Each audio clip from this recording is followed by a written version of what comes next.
Oh, hello. I didn't see you there. Okay, there we are. We are live. Hello. I didn't see you there.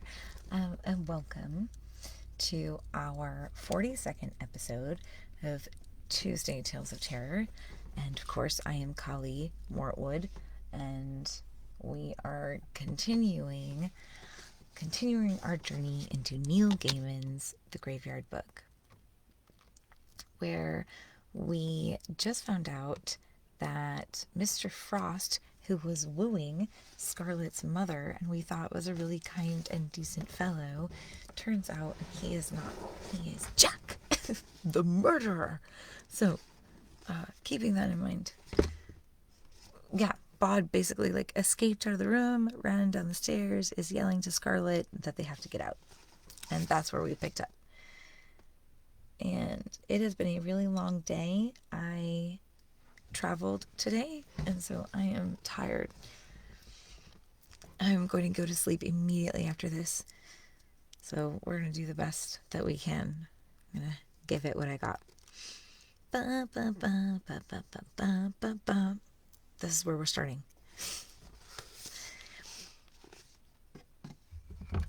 Hydrate, my little creatures.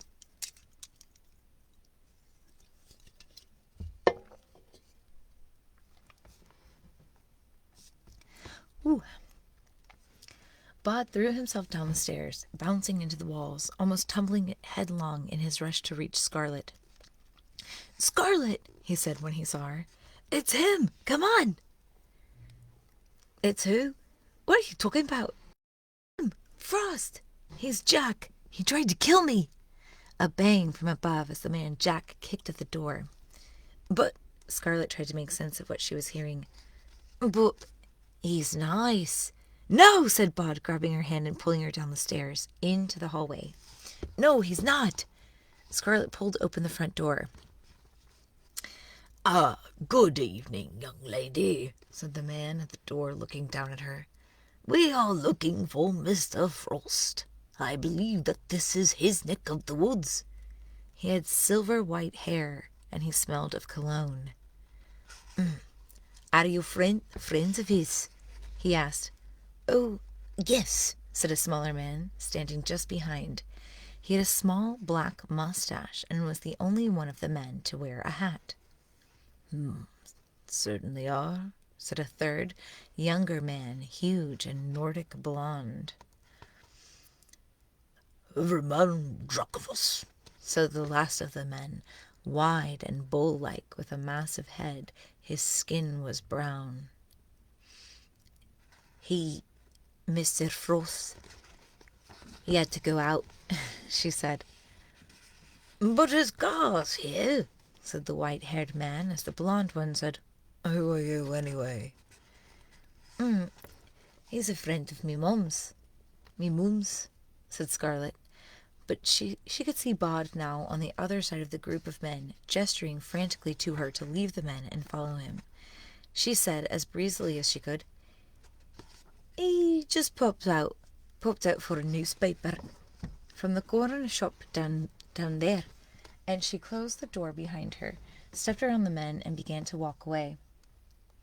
"Where are you going?" asked the man with the mustache.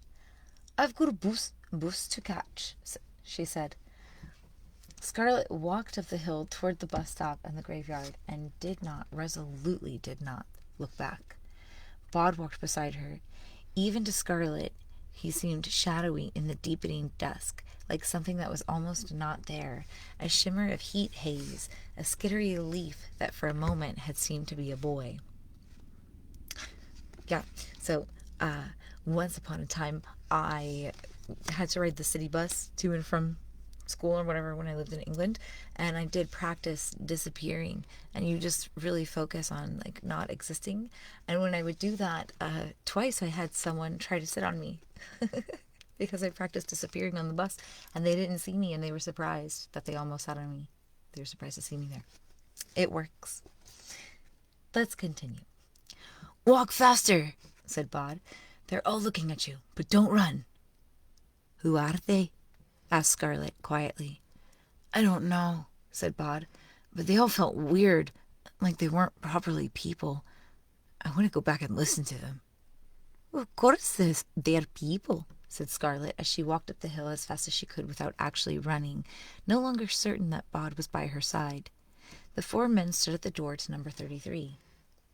I don't like this, said the big man with the bull neck.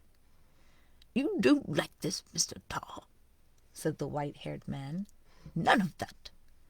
None of us like it. All wrong. Everything's gone wrong. Greco's gone. They aren't answering. And after Melbourne and Vancouver, said the man with the moustache, for all we know, we four are all that's left. Quiet, please, Mr. Ketch, said the white-haired man. I'm thinking. Sorry, sir, said Mr. Ketch, and he patted his moustache with one gloved finger, looked up the hill and down again, and whistled to his teeth. I don't know.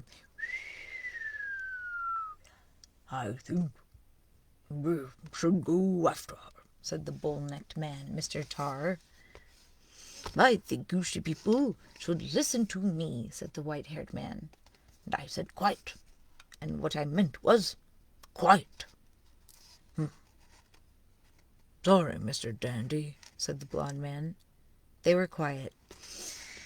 In the silence, they could hear thumping sounds coming from high inside the house. I'm going in, said Mr. Dandy. Mr. Tar, you're with me. Nimble and Ketch, get that girl. Bring her back. Dead or alive? Asked Mr. Ketch with a smug smile. Alive, you moron, said Mr. Dandy. I want to know what she knows. Maybe she's one of them, said Mr. Tar. The ones who done for us. And Vancouver and Melbourne and... Get her, said Mr. Dandy. Get her now. The blond man in the hat and mustache hurried up the hill. Mr. Dandy and Mr. Tar stood outside the door to number 33. Force it, said Mr. Dandy. Mr. Tar put his shoulder against the door and began to lean his weight on it. It's reinforced, he said. Protected. Mr. Dandy said, Nothing one Jack can do that another can't fix. He pulled off his glove, put his hand against the door, muttered something in a language older than English. Now try it, he said. Tar leaned against the door, grunted, and pushed. This time the lock gave, and the door swung open. Nicely done, said Mr. Dandy. There was a crashing noise from far above, up at the top of the house. The man Jack met them halfway down the stairs. Mr. Dandy grinned at him, without any humor, but with perfect teeth. Hello, Jack Frost, he said. I thought you had the boy. I did, said the man Jack. He got away. Again? Jack Dandy's smile grew wider and chillier and even more perfect. Once is a mistake, Jack. Twice is a disaster. We'll get him, said the man Jack. This ends tonight. It had better, said Mr. Dandy. He'll be in the graveyard, said the man Jack. The three men hurried down the stairs. The man Jack sniffed the air. He had the scent of the boy in his nostrils, a prickle at the nape of his neck. He felt like all this had happened years before. He paused, pulled on his long black coat, which had hung out in the front hall, incongruous beside Mr. Frost's tweed jacket and fawn mackintosh. The front door was open to the street, and the daylight had almost gone. This time the man Jack, oh, that's right, Jack, knew exactly which way to go. He did not pause, but simply walked out of the house and hurried up the hill towards the graveyard. The graveyard gates were closed when Scarlet reached them. Scarlet pulled at them desperately, but the gates were padlocked for the night, and then Bod was beside her. Do you know where the key is? We don't have time, said Bod. He pushed close to the metal bars. Put your arms around me. You what? Just put your arms around me and close your eyes. Scarlet stared at Bod as if daring him to try something. Then she held him tightly and screwed her eyes shut. Okay. Bod leaned against the bars of the graveyard gates. They counted as part of the graveyard, and he hoped that his freedom of the graveyard might possibly, just this time, cover other people too. And then, like smoke, Bod slipped through the bars. Okay, you can open your eyes, he said. She did. How did you do that? This is my home, he said. I can do things here.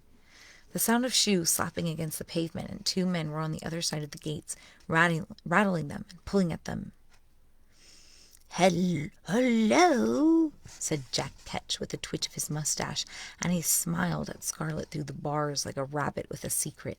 He had a black silk cord tied around his left forearm, and now he was tugging at it with his gloved right hand. He pulled it off his arm and into his hand, testing it, running it from hand to hand as if he was about to make a cat's cradle. Come on out, girlie. It's all right. No one's going to hurt you. We just need you to answer. We just need you to answer some questions, said the big blond man, Mr. Nimble. We're on official business. He lied. There was nothing official about the jacks of all trades, although there had been jacks in governments and in police forces and other places besides. Run, said Bod to Scarlet, pulling at her hand. She ran. Did you see that? Said the jack they called Ketch. What? I saw somebody with her. A boy. The boy? Asked the jack called Nimble. How would I know? Here, give me a hands up.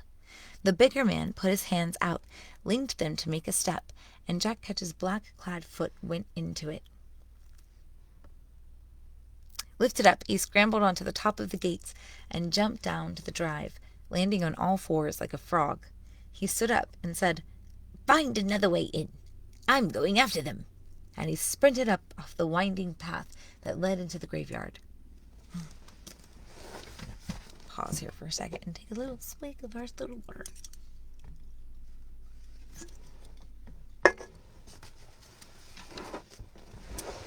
Bum, bum, bum. Scarlet said, Just tell me what we're doing. Bod was walking fast through the twilight graveyard, but he was not running. Not yet. How do you mean? I think that man wanted to kill me. Did you see how he was playing with that black cord? I'm sure he does. That man Jack, your Mr. Frost, he was going to kill me. He's got a knife. He's not my Mr. Frost. Well, I suppose he is, sort of. Sorry. Where are we going? First, we put you somewhere safe. Then I deal with them. All around Bod, the inhabitants of the graveyard were waking and gathering, worried and alarmed. Bod, said Caius Pompeius. What's happening? Bad people, said Bod. Can our lot keep an eye on them? Let me know where they all are at all times. We have to hide Scarlet. Any ideas? The chapel crypt, said Thackeray Porringer. First place they'll look. Who are you talking to? Asked Scarlet, staring at Bod as if he had gone mad. Caius Pompeius said, Inside the hill. Bod thought, Yes, good call. Scarlet, do you remember the place where we found the Indigo Man? Kind of. A dark place. I remember there wasn't anything to be scared of. I'm taking you up there. They hurried up the path. Scarlet could tell that Bod was talking to people as he went, but only could hear his side of the conversation. It was like hearing someone talk on a phone, which reminded her. Oh, my mum's going to go spare, she said. I'm dead. No, said Bod. You're not. Not yet. Not for a long time. Then to someone else. 2 of them now. Together? Okay. They reached the Frobisher mausoleum. The entrance is behind the bottom coffin on the left, Bod said. If you hear anyone coming and it's not me, go straight down to the very bottom. Do you have anything to make a light? Yeah, a little LED thing on my keyring. Good. He pulled open the door to the mausoleum. And be careful. Don't trip on anything. Where are you going? Asked Scarlet. This is my home, said Bod. I'm going to protect it. Scarlet squeezed the LED keyring and went down on her hands and knees. The space behind the coffin was tight, but she went through the hole into the hill and pulled the coffin back as best she could. In the dim LED light, she could see stone steps. She stood upright and, hand on the wall, walked down 3 steps, then stopped and sat, hoping that Bod knew what he was doing. And she waited. Bod said, "Where are they now?" His father said, One fellow's up by the Egyptian walk, looking for you. His friend's waiting down by the alley wall. 3 others are on the way over, climbing up the alley wall and all the big bins. "Oh, I wish Silas was here. He'd make short work of them. Or Mr. Pescu." "You don't need them," said Mrs. Owens encouragingly. Said Mr. Owens encouragingly. "Where's Mom?" Down by the alley wall. "Tell her I've hidden Scarlet in the back of the Frobisher place. Ask her to keep an eye on her if anything happens to me." Bod ran through the darkened graveyard. The only way into the northwest part of the graveyard was through the Egyptian walk. And to get there, he would have to go past the little man with the black silk rope, Mr. Ketch, a man who was looking for him and who wanted him dead. He was nobody Owens, he told himself. He was a part of the graveyard. He would be fine. He nearly missed the little man, the Jack called Ketch, as he hurried into the Egyptian walk. The man was almost part of the shadows. Bod breathed in, faded as deeply as he could fade, and moved past the man like dust blown on an evening breeze. He walked down the green-hung length of the Egyptian walk, and then, with an effort of will, he became as obvious as he could, and kicked at a pebble. He saw the shadow by the arch detach itself and come after him, almost as silent as the dead. Bod pushed through the trailing ivy that blocked the walk and into the northwest corner of the graveyard. He would have to time this just right, he knew. Too fast and the man would lose him, yet if he moved too slowly, a black silk rope would wrap itself around his neck, taking his breath with it and all his tomorrows. He pushed... Also, if you find yourself in a similar situation where someone is coming after you and you think that they're going to try to kill you with a rope, remember to walk with your hand up, like a fist to block your throat. So when they throw the rope around, you got like a little, and then you can... Ha! I got you. How to survive being chased by an assassin. 101. Where were we? He pushed... I like that sentence, though. I am going to repeat that. We're going to repeat it one more time because I like the way it's written. Too fast, and the man would lose him. Yet if he moved too slowly, a black silk rope would wrap itself around his neck, taking his breath with it, and all his tomorrows. He pushed noisily through the tangle of ivy, disturbing one of the graveyard's many foxes, which sprinted off into the undergrowth. It was a jungle here, of fallen headstones and headless statues, of trees and holly bushes, of slippery piles of half-rotted fallen leaves. But it was a jungle that Bod had explored since he had been old enough to walk and to wander. Now he was hurrying carefully, stepping from root tangle of ivy to stone to earth, confident that this was his graveyard. He could feel the graveyard itself trying to hide him, to protect him, to make him vanish, and he fought it, worked to be seen. He saw Nehemiah trot and hesitated.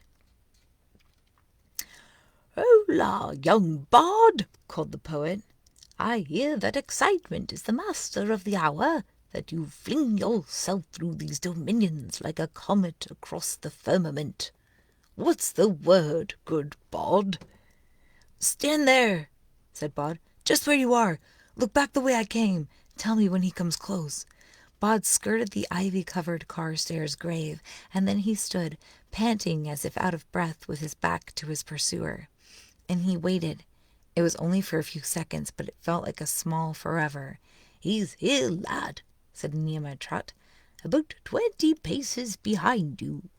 The Jack called Ketch saw the boy in front of him. He pulled his black silk cord tight between his hands. It had been stretched around many necks over the years, and had been the end of every one of the people it had embraced. It was very soft and very strong, and invisible to X-rays. Ketch's mustache moved, but nothing else. He had his prey in his sight and did not want to startle it. He began to advance, silent as a shadow. The boy straightened up. Jack Ketch darted forward, his polished black shoes almost soundless on the leaf mold. "He comes, lad," called Nehemiah Trot. The boy turned round, and Jack Ketch made a leap towards him, and Mr. Ketch felt the world tumbling away beneath him. He grabbed at the world with one gloved hand, but tumbled down and down into the old grave, all of 20 feet before crash landing on Mr. Carstairs' coffin, splintering the coffin lid and his ankle at the same time. "That's one," said Bod calmly, although he felt anything but calm. "Elegantly accomplished," said Nehemiah Trot. "I shall compose an ode. Would you like to stay and listen?" "No time," said Bod. "Where are the other men?" Euphemiah Horsefall said, "3 of them are on the southwestern path, heading up the hill." Tom Sands said, "And there's another. Right now he's just walking around the chapel. He's the one who's been all around the graveyard for the last month. But there's something different about him." Bod said, "Keep an eye on the man with the Carstairs, and please apologize to Mr. Carstairs for me." He ducked under a pine branch and loped around the hill on the paths when it suited him, off the paths, jumping from monument to stone when that was quicker. He passed the old apple tree. There's 4 of them still," said a tart female voice. "4 of them, and all killers, and the rest of them won't all of them fall into open graves to oblige you." "Oh, hello, Liza. I thought you were angry at me." "I might be, and I mightn't," she said, nothing more than a voice. "But I'm not going to let them cut you up nohow." "Then trip them up for me. Trip them and confuse them and slow them down. Can you do that?" "Well, you runs away again. Nobody owns. Why don't you just fade and hide in your mum's nice tomb, where they'll never find you, and soon enough Silas will be back to take care of them." "Maybe he will and maybe he won't," said Bod. "I'll meet you by the lightning tree." "I'm still not talking to you," said Liza Hempstock's voice, proud as a peacock and pert as a sparrow. "Actually, you are. I mean, we're talking right now." "Only during this emergency. After that, not a word." Bod made for the lightning tree, an oak that had been burned by lightning 20 years ago, and now was nothing more than a blackened limb clutching at the sky. He had an idea. It was not fully formed. It depended on whether he could remember Miss Lupescu's lessons, remember everything he had seen and heard as a child. It was harder to find the grave than he had expected, even looking for it, but he found it. An ugly grave tipped at an odd angle, its stone topped by a headless, water-stained angel that had the appearance of a gargantuan fungus. It was only when he touched it and felt the chill that he knew it for certain. He sat down on the grave, forced himself to become entirely visible. "You've not faded," said Liza's voice. "Anyone could find you." "Good," said Bod. "I want them to find me." More know Jack Fool than Jack Fool knows," said Liza. The moon was rising. It was huge now and low in the sky. Bod wondered if it would be overdoing it if he began to whistle. "I can see him." A man ran towards him, tripping and stumbling, 2 other men close behind. Bod was aware of the dead clustered around them, watching the scene, but he forced himself to ignore them. He made himself more comfortable on the ugly grave. He felt like the bait in a trap, and it was not a good feeling. The bull-like man was the first to reach the grave, followed closely by the man with the white hair who had done all the talking, and the tall, blond man. Bod stayed where he was. The man with the white hair said, "Ah, the elusive Dorian boy, I presume. Astonishing. There's our Jack Frost hunting the whole world over, and here you are, just where he left you 13 years ago." Bod said, "That man killed my family." "Indeed he did. Why? Does it matter? You're never going to tell anyone. Then it's no skin off your nose to tell me, is it? The white-haired man barked a laugh. Ha! Funny boy. What I want to know is, how have you lived in a graveyard for 13 years without anyone catching wise?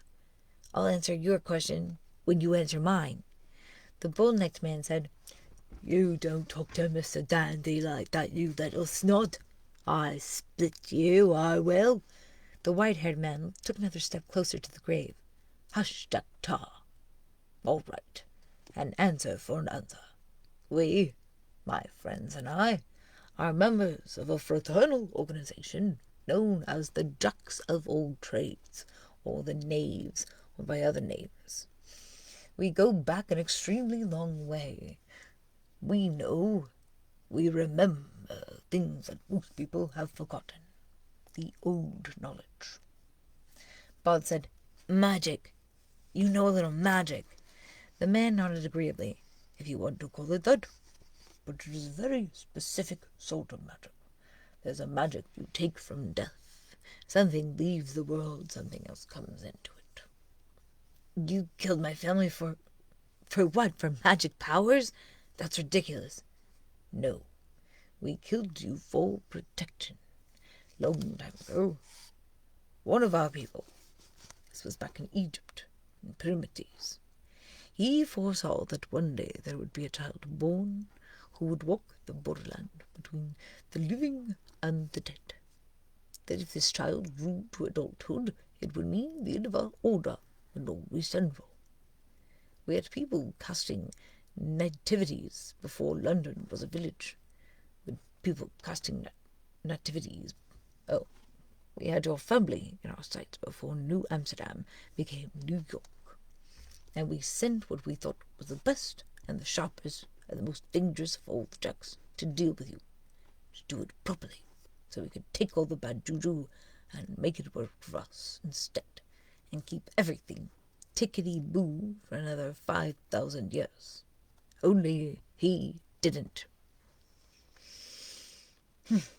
Bod looked at the three men. So where is he? Why isn't he here? The blond man said, We can take care of you. He's got a good nose on him, has our Jack Frost. He's on the trail of your little girlfriend. Can't leave any witnesses, not to something like this. Bod leaned forward, dug his hands into the wild weed grass that grew on the unkempt grave. Come and get me, was all he could say. The blond man grinned. The bull-necked man lunged, and yes, even Mr. Dandy took several steps forward. Bod pushed his fingers as deeply as he could into the grass, and he pulled his lips back from his teeth, and he said 3 words in a language that was already ancient before the Indigo Man was born. Skag, Dag, Kavaka! He opened the ghoul gate. Dun, dun, dun.